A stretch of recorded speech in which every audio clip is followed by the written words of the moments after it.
Gentlemen, what is going on today? My name is Ryan Mickler, and I am the host and the founder of the Order of Man podcast and movement. Welcome here and welcome back. I've got a conversation I want to have with you today that is bound to ruffle some feathers, but it's a conversation that needs to be brought up because it is important and it's going to impact Americans. It's going to impact people. It's going to impact their lives, and not for the better. So we're going to talk about the idea of a federally mandated minimum wage today. Now, I know as we have this conversation, there's going to be those of you who are going to be upset that I'm talking about something that could potentially be viewed as political. And although it might be viewed as political, I think there's some great points that I'm going to make here that should be bipartisan. If you're a man, regardless of what side of the political aisle or spectrum you sit on, this is something that should be very important to you. So I'm going to get to that in a minute. Before I do, I want to make a mention of my friends over at Origin Maine. Guys, we've got some exciting things going on. We've got the beard oils with Origin that are going to be launched here very quickly. But also they've got their free shipping and 10% off for life on their subscriptions over at the Origin Nutrition Department, which is called Jocko Fuel. So if you're interested in their joint warfare, their super krill, their cognitive enhancement drink called Jocko Go, their protein, anything that they're doing over there in the nutritional division and lineup, go check it out at jockofuel.com and use the code ORDER at checkout, ORDER at checkout. You're going to get 10% off for life on a subscription, and you're also going to get free shipping for life. Free shipping for life, 10% off for life at jockofuel.com. All right, guys, let's get into it today. We're going to be dismantling and unraveling the concept of the federally mandated minimum wage. Now, this has been something that has been on my mind for a very long time. I remember my very first job was at Burger King. And if I remember correctly, I should have looked this up. I want to say that I made roughly $5 an hour or so at Burger King. I worked there for about 4 or 5, maybe 6 months tops, and then quit because they tried to rake me over the coals. So my mother suggested that I quit.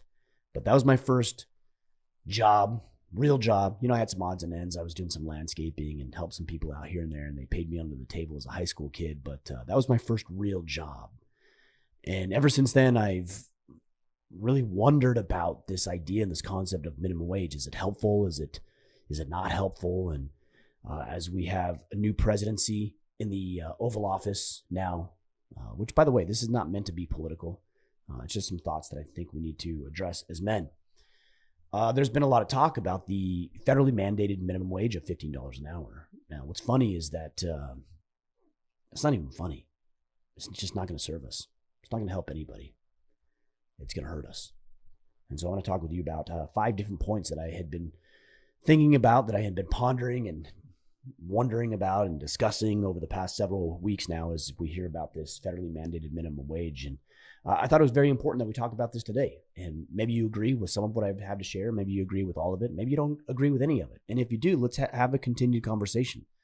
That is the point of this podcast, is to have these conversations. So if you are interested, make sure you connect with me on Instagram at Ryan Mickler. I'm also fairly active on Twitter at Ryan Mickler. If you want to watch this video as opposed to just listening to me, then do so at youtube.com/orderofman. But Instagram is where I'm most active, so we can have this conversation over there. All right, guys, let's talk about these 5 points. Now, these aren't in order necessarily, but all of them are very important. So let's talk about number one. Number one that I had written down here is that a federally mandated minimum wage does not account for the varying living expenses within the states. And I believe, as our founding fathers believed, that the states ought to have sovereignty, that they ought to have control over the way that they manage their affairs and their taxes and their minimum wages in this case and all of these things. So a federally mandated minimum wage does not account for the varying living expenses. You know, you look at, and I had written down because I did some research. I wanted to be prepared as I talked with you. You look at DC, New York, California, Hawaii. These are some of the states with the highest cost of living. And you contrast that with states like Arkansas and Mississippi, for example. I believe New Mexico was on that list as well. These are the states with the lowest cost of living. So based on the states that you live in, higher minimum wage or a higher wage. I shouldn't say minimum wage because that I'm going to explain why that idea is faulty. It's flawed. But a higher wage in New York will make more sense relative to a higher wage in Arkansas or Mississippi or New Mexico, for example. So that's a very I don't want to say trivial, but that's a very simple reason why a federally mandated minimum wage doesn't work. I don't want an expanded federal government. I want states to be able to take care of and control their own way, because what happens here in Maine, for example, is going to be different than what happens in Utah, which is where I used to live. So I'm not interested in the federal government with their overreach coming in and telling states how they need to behave and how they need to act and how they need to dictate their minimum wages and other things as well, which I'm sure we'll get into over the next year. So the problem with a lot of this is that we don't see any nuance. There's no nuance. We know nuance is important, right? I have a lot of people, for example, on social media who will say, Ryan, you're wrong because you said this one thing. Well, yeah, I had 40 characters to make a point. There's a lot of nuance in there. There's a lot of nuance in the way that states and individuals live their lives. So a federally mandated minimum wage doesn't take that into consideration. Number two, and this is very important. All of these are important, but this one is very important. It disincentivizes voluntary agreement between employee and employer. And I wrote another note here along the same lines, is that it sets the precedent that government can meddle, and that's the right word, can meddle in the individual affairs. Look, if I decide to work with an organization or a company and they say, Ryan, I'm going to pay you $10 an hour to do this, I can decide as a sovereign individual, someone with freedom and liberties and a Bill of Rights to protect those freedoms and liberties, I can decide whether or not I want to engage in that agreement. If somebody says, I want to pay you $10 an hour, I can either A, say, well, I want $12 an hour. And they can come back and they can say, well, we'll pay you $11. Well, that's a negotiation between two adults, two voluntary transactions. I will do X if you pay me X. That's it. The government does not need to be involved in every facet of our lives. And some of you will be saying, well, organizations and companies will be manipulating and taking advantage. We'll talk more about that. But at the end of the day, and what I've been talking about for the past 6 years is this idea, this concept of individual and personal responsibility. And if you don't like what you're getting paid, then become more valuable or go work with another organization or company that values you more than the organization you were working with before. But the government doesn't need to meddle in that. The government doesn't need to rescue you from your own problems. It doesn't need to be the superhero that swoops in and saves you. You don't need saving. We're going to talk more about how to solve these problems here in a minute. But at the end of the day, I don't want the government meddling in my affairs, because it's been proven time and time again that when the government gets involved, it's inferior to what an individual or two consenting individuals can do on their own. So as I said, number two is it disincentivizes voluntary agreement between employee and employer. Right? If there's going to be a third party, the government in this case, that's going to come in and mediate all of this, well, it disincentivizes the employee to work hard, the employer to protect his interest, which, by the way, reduce the cost of goods and services for individuals. We're going to get into that here in a second. The government ruins everything it touches, including a voluntary agreement between two consenting adults who can make decisions on their own. We don't need the government getting involved. All right, number three, when you set a federally mandated minimum wage, what it does is it disincentivizes growth and progress and expansion and career progression and skill development in individuals, right? Because think about this. If I'm worth $10 an hour without the government getting involved, and the government gets involved and says, no, Ryan, you're not worth $10 an hour. You're worth $15 an hour. Well, guess what I get to do. I get to rest on my laurels. I don't have to improve. I don't have to get better. I don't have to develop new skills and new trades and new information, improve myself and add and enhance value to the organization I'm working with, because you have to pay me $15 an hour. You have to. When I was flipping burgers at Burger King for $5 or $5.25 or whatever it was, that's what I was worth, because that's the value I placed on myself, and that's the value that an organization was going to place on my time. If I didn't like that, guess what I had to do? Improve. I had to get better. I had to grow. And flipping burgers is easy work. All right? It's easy work. I mean, you smelled like grease, and it was gross, and it was disgusting. And I remember coming back from Burger King at the end of the night and just smelling like dog shit and just being gross and like this film of grease all over my body. But it was easy work. And I decided I didn't want to do that anymore. I remember I used to work at Journey's shoe store. A lot of you guys are familiar with Journey's shoe store. And I worked for, again, if I remember correctly, it was $5.25. This was right out of high school. And I went to my employer one day, and he was my district manager. And I said, Tim, what was his name? I said, Tim, I need a raise. I need a raise. I'm making $5.25. I need a raise, or I'm going to have to quit. I'm going to leave. And he said, well, bye. and he called my bluff, and it was a bluff. And he called my bluff. 6 months later, I was running that store. I was managing that store. And then I went on to manage other stores and organizations that saw the value in what I did, because he wasn't obligated or forced to pay me a certain amount. It was a voluntary agreement. And as I continued to talk with him, he said, look, if you want to be better, if you want to make more, if you want to do more for the organization, then here's what you're going to need to do. And so I went to classes and courses, and through the experience that I had, I developed a new skill set, and I became more valuable. And that's what we've been talking about for 6 years. We've been talking about personal responsibility. But if you think the government or any other entity needs to come down and swoop in and save you and rescue you and tell other individuals you're worth more than you actually are, that's a problem. That isn't going to foster growth in you. It's going to foster complacency, and not just you and other individuals. And I don't want people to be complacent. I want them to be proud of their development and their progression and their expansion and the development of new skills. And setting a federally mandated minimum wage undermines your desire to grow and expand and get better. All right, that's number 3. Here's where we get into the meat, guys. So we talked about number 1 is it does not account for varying states' cost of living. You know, you look at DC, New York, California, Hawaii, highest cost of living in the states.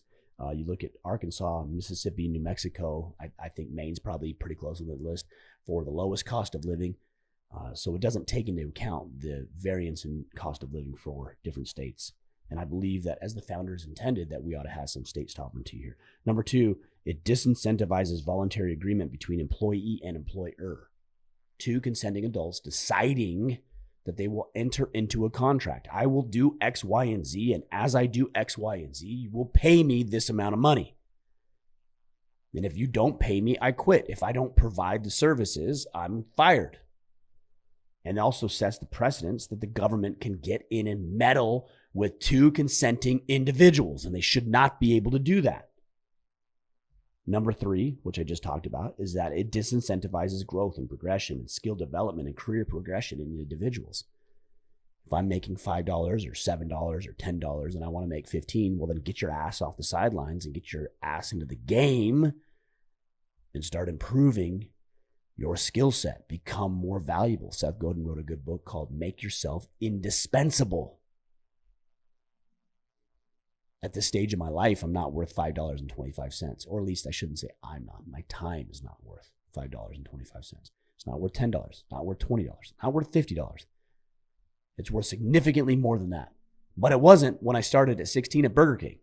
But I've grown, and I've gotten better, and I've improved, and I'm adding more value, and therefore I am more valuable to other individuals. This is the whole concept of free markets. All right, number 4. This is where, again, I'm going to say this again. This is where the meat is in the conversation I want to have with you. So number 4 is that it prices young people out of work. It prices young people out of work. And what we want as a society is we want individuals to get to work. We want young men and women to get to work. We want them to add value and services and ideas and concepts and innovation to the market so that we can expand and we can grow. We want to develop that tax base as young individuals get to work. We want to get them in the market. We want to have them develop and learn new skills and become valuable. These are all things that we want. But as we set federally mandated minimum wages, we price those young individuals out of work. And so 15, 16-year-old kids can't get jobs because the 30-year-old losers who are still flipping burgers at Burger King like they were 10 or 15 years ago are gridlocking those entry-level positions. And flipping burgers is an entry-level position. You know, there's probably some of you who are flipping burgers right now. You're in an entry-level position. I don't care if you've been there for 6 months or you've been there for 6 years.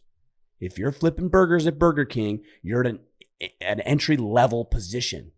And your job is to get better, is to improve, is to add more value so that in the next 5, 10, 15, 20 years, you aren't still flipping burgers at Burger King. That's a young man and young woman's game. That's their job. That's not your job. It's a great place to get into the market, into the job market, create a little income. Because look, all I needed at 15, 16 years old was a little money for gas in my vehicle, a few dollars to take some young ladies out on dates as I wanted to do that, or take them to the dance or whatever I wanted to do. But I didn't need to make a mortgage payment. I didn't have $3,000, $4,000, $5,000, $10,000 a month of overhead that I needed to take care of. I didn't need to hire other employees. Get out of the way, please. All right. Get your ass into the job market and then get better, improve so that you can free up the opportunities for our young men and women to get into the market and learn and grow and expand and get better and improve. But look, here's the deal. If I'm an employer and I've got one job, okay? I've got one job and I've got somebody who's 30 years old or 35 or 40 years old and has a little life experience, has been experienced, is doing a good job, and I can only pay $15 an hour, I'm not going to hire the kid. I'm not. Why would I hire the new kid who doesn't know what he's doing, who's unproven, untested, maybe a little flaky because they're 15, 16, 17 years old? No, I'm going to keep the 30-year-old around, especially if they're doing a decent job for me. And so when we set these federally mandated minimum wages, what we're doing is we're saying we're just going to keep the older people here and forget about the younger generation. I want the younger generation to get to work. That's the whole concept of a thriving society, whether we're talking about the year 2021 or the year 1621. Having young people adding value to the community, to the tribe, to the society is a valuable thing. And at some point, the old timers need to get out of the way. You know, the old people need to retire. The young people need to have new jobs. The old people need to coach and mentor and instruct and guide and lead and educate the younger generation. But I'm not going to hire some punk kid off the street if I can either pay that person $15 an hour or pay this other individual who's been around in my organization for 10 years, $15 an hour. It prices young people out of the market. The government doesn't take this stuff into consideration. It sounds really good on paper, but in reality, I don't believe that the government really cares all that much about our younger generation. I don't believe the government, frankly, cares about you all that much. I think the government cares about the government and wants to ensure that the government maintains its power. I don't want that. I want individuals to maintain their power. All right, number 5. And then I'm going to get to some solutions because I don't want to just complain and yap at you about all the problems, but we need to paint the picture here. Number 5, this is very important. I saved the best for last year, is that when we create these federally mandated minimum wages, let's say it's $15 an hour, what we're doing is we're putting millions and millions of people out of work, right? Because let's go back to Burger King and McDonald's. If they've been paying you $7 or $8 or $9 an hour, and they're obligated to pay you $15 an hour, but they don't have $15 an hour to pay you, what are they going to do? They're going to get rid of your job. We've already seen this in McDonald's. Every one of you has walked into a McDonald's and looked at the computer screen, and it's, you can just order right on the computer. Every one of you has been into Walmart, and there's less cashiers, right? And what do? Self-checkout, which I actually use. I like self-checkout better, and so do a lot of people. And Walmart likes that actually too, because they don't need to pay an employee. And it's not only their wages, it's their benefit package, it's their insurance, it's the liability costs, it's all of the things that they need to pay in order to hire one individual when they can just have a robot to do this thing. It's way better for an organization to get rid of employees. Way more cost effective. So what we're doing is we're actually putting millions of people out of work. So let me back up here a second. The Congressional Budget Office has gone through in February, this month, I believe. They put together a report on this proposal of a $15 federal mandated minimum wage. And here's what they said. They said a lot of things. You can go in and read it. And I read the entire thing because I wanted to be prepared, and I'm going to highlight a few things here. But what they said, and here's one of the benefits that they indicated, is that they said that 900,000 people would be lifted out of poverty. 900,000 people in America through a $15 minimum wage would be lifted out of poverty. Now that sounds pretty good. I'm thinking to myself, okay, well, almost 1 million people will be lifted out of poverty because we decide to pay them more, $15 an hour, as opposed to 12 or 10 or 9 or 7 or whatever they were getting paid. Sounds pretty good. But as we dig into this further, what we see is that in spite of quote unquote 900,000 people being lifted out of poverty, we see that by 2025, so over the next 4 to 5 years, we see that by the Congressional Budget Office report that 1.4 million people will lose their jobs. Now, I don't know how this math works. I would actually like to see this math because this sounds very fascinating. 900,000 people will be lifted out of poverty, but 1.4 million by the report through the Congressional Budget Office, 1.4 million people over the next 4 to 5 years will lose their jobs. How does that work? How does that math work? That sounds strange to me. Does that mean 900,000 net? Does that mean 900,000 gross will be lifted out? What the hell does that even mean? And all the politicians and all the people and everybody that believes in these fantasy lands will point this picture of like 1 million people almost will be lifted out of poverty. We should do this. And we see politicians playing this game. But if you actually go in, and they're hoping you don't go in and look at the report, by the way, which is why I'm sharing this information with you. I've gone through the report line by line. I read the entire thing. 900,000 people, it says, will be lifted out of poverty, but 1.4 million people will lose their jobs. And by the way, 1.4 million people losing their jobs doesn't just affect 1.4 million people. It probably affects 3 to 4 to 5 million people. Because here's the deal. If I lost my job, my wife would be affected. My 4 children would be affected. So I call bullshit. I'm throwing the flag right now. I don't believe that 900,000 people will be lifted out of poverty if 1.4 million people over the course of 4 to 5 years will lose their jobs. That's asinine. That's insane. Only an insane person would look at that and say this is a good thing. Either an insane person or an ignorant person. Somebody who hasn't actually gone through the report. They get on Twitter and they see these 140 characters. Oh, 900,000 people. That's great. That's amazing. We should definitely do this. Go through it for yourself.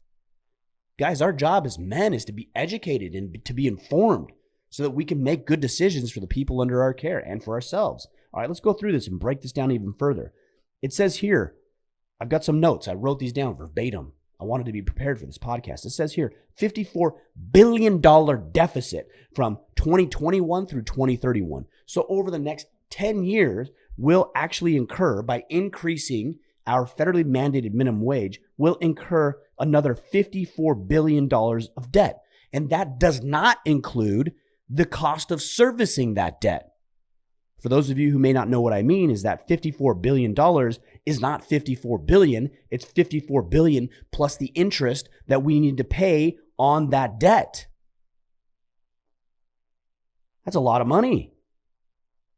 900,000 people will be lifted out of poverty, but you got 1.4 million people out of work, and you got another 54 billion $54 billion in trade deficit over the next 10 years. It's not trade deficit, it's just deficit. Over the next 10 years. Now I saw a report from, I believe it, I don't want you to quote me on this. It was either the Washington Post or New York Times or something. A very credible organization, which that's another question in itself. That said, well, even though it's $54 billion deficit, that only represents, 1/16 of the national. I don't care if it represents 0.00001% of the national deficit. I'm not interested in adding more debt to ourselves. I was going to say our country. It's not our country because that makes it sound like the government. It's not even to ourselves. It's to our children. My 4 kids are downstairs playing. I can hear them in the background. They're playing. That's who needs to shoulder the debt. Their children need to shoulder the debt. I'm not interested in burying them before they have an opportunity to grow. And I don't care if it's a 16th or a 1600th of a percent of our debt. We need to be fiscally responsible. This is not fiscally responsible. Number 2, it said here, look, these are not my words. Go in and read the report. In fact, I'll link the report in the podcast. It says that we are going to experience higher prices for goods and services. So we're going to see inflation, and not a healthy dose of inflation, an unhealthy dose of inflation, and you're going to have to pay more for your goods and services. How many of you are already maxed? How many of you are already paying enough? How many of you don't have any money left over at the end of the month? And you think, well, if I got paid more, I would. Well, it's all going to grow relative to the cost of living. Your milk's going to go up. Your gas is going to go up. Your goods and services, your products, the things that I offer are going to go up. The shirt you wear, the books you read, everything you buy is going to go up. It's going to get more expensive. So you think, well, if I get a raise, that'll be great. Yeah, what if everything raises in proportion to it? Is it really that great? No, of course not. And so we're disincentivizing organizations to be thoughtful and creative. Actually, we are incentivizing them to be creative. Their creativity is going to be laying people off and employing robots and AI and technology instead of you who need to go to work. All right, here's another point that the Congressional Budget Office report made. Is that we'll have an increased spending for unemployment benefits. Right? Because if your income's higher and you get laid off and you're out of work, then proportionate to the amount that you made, that's what you're going to receive in unemployment benefits. So now we're going to have an increased spending by the federal government. When has that ever been a good idea? Let's just spend. It's never been a good idea. Guys, what I encourage you to do is just go in and read this for yourself.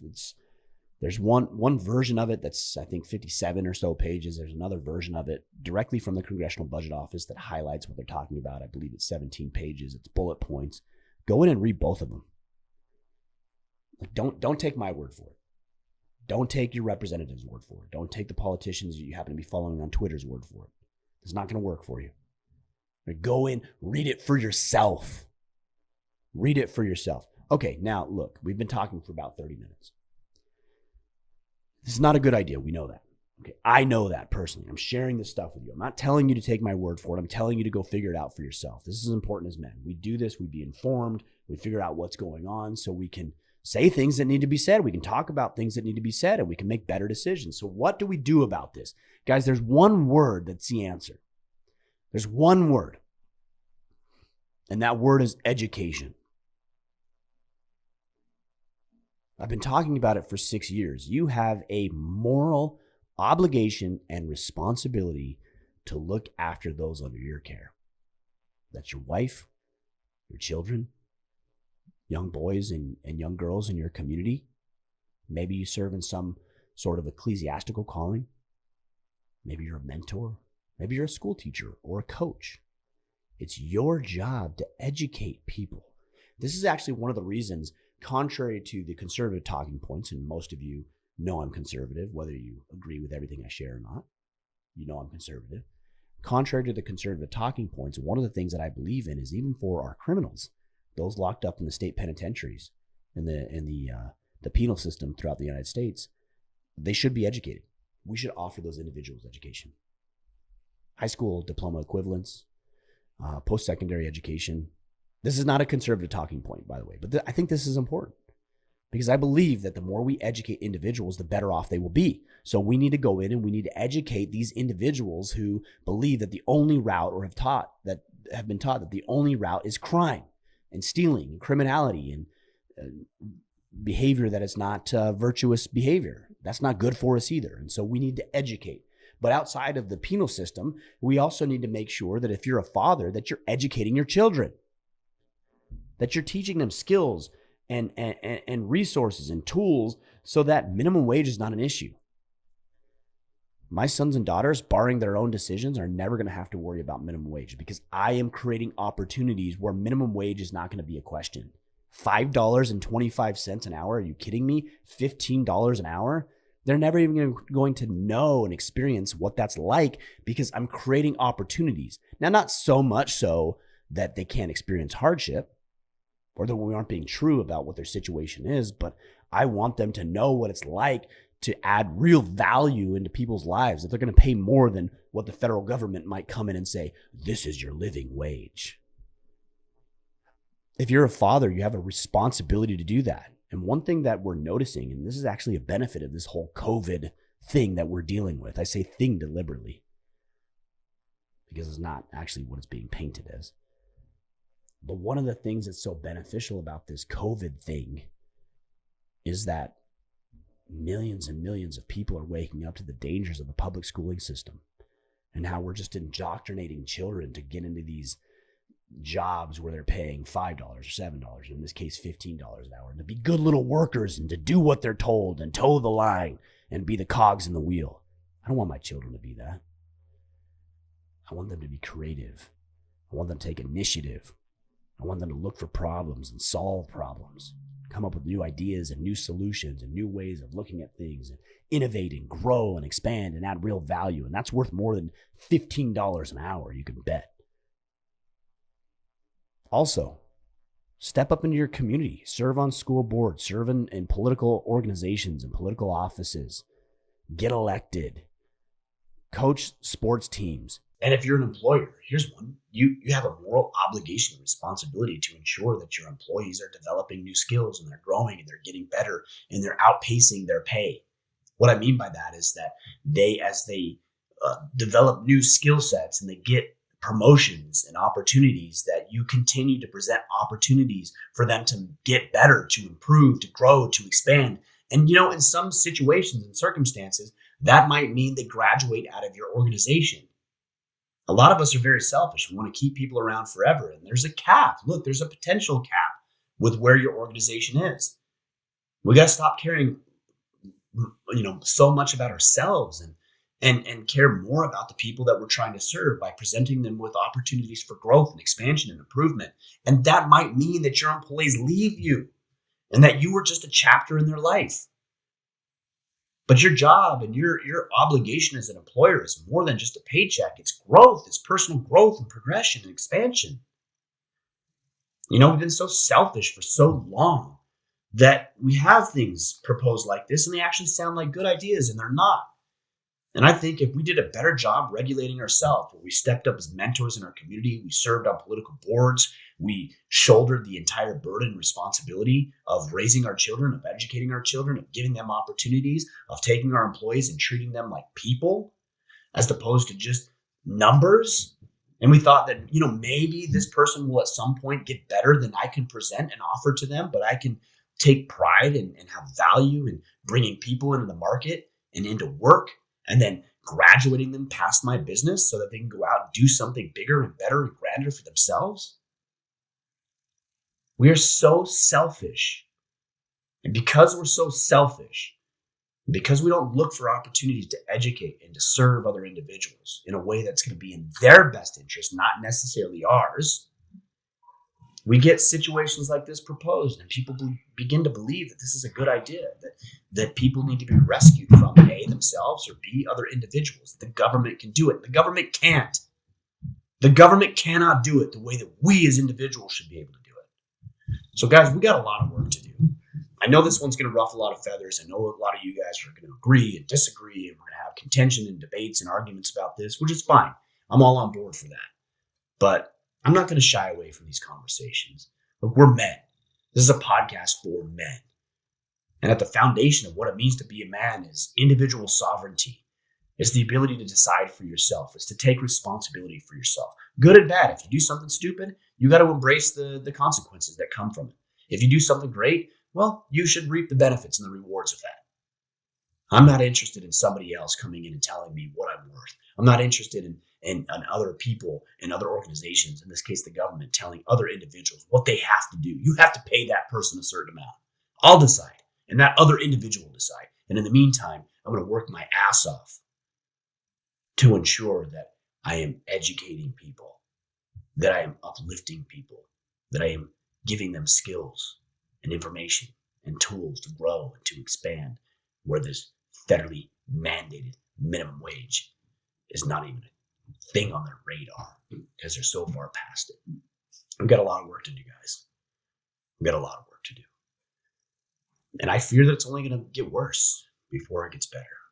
We're in a very comfortable time, a very easy time. We've all heard the adage, it's overused at this point, but how does it go? Hard times create good men create good times create weak men create hard times. We're at good times. There's a lot of bitterness and contention and animosity in life, for sure. But life is pretty good. And because it's pretty good, we get to argue and bicker and bitch and moan about stuff like this. Because we're not worried about putting food on the table. We're not worried about making ends meet. We're not worried about getting eaten by a saber-toothed tiger. But that's not to say that it's not coming. It's not going to be the saber-toothed tiger, of course. But there will be a threat unless we deal with it. That's why I wanted to have this conversation with you. So there's your 5 points. There's what we do about it. Educate, inspire, coach, mentor, lead, and get the people under your care in a better position. That is your responsibility. Whether they work for you, whether you're children, whether they're strangers, it's your responsibility to inspire, to lead, and to equip people with what they need. That's the job of men. All right, guys. I'll be back next week for our interview, our Ask Me Anything, and of course, all of our Friday field notes. But until then, go out there, take action, and become the man you are meant to be.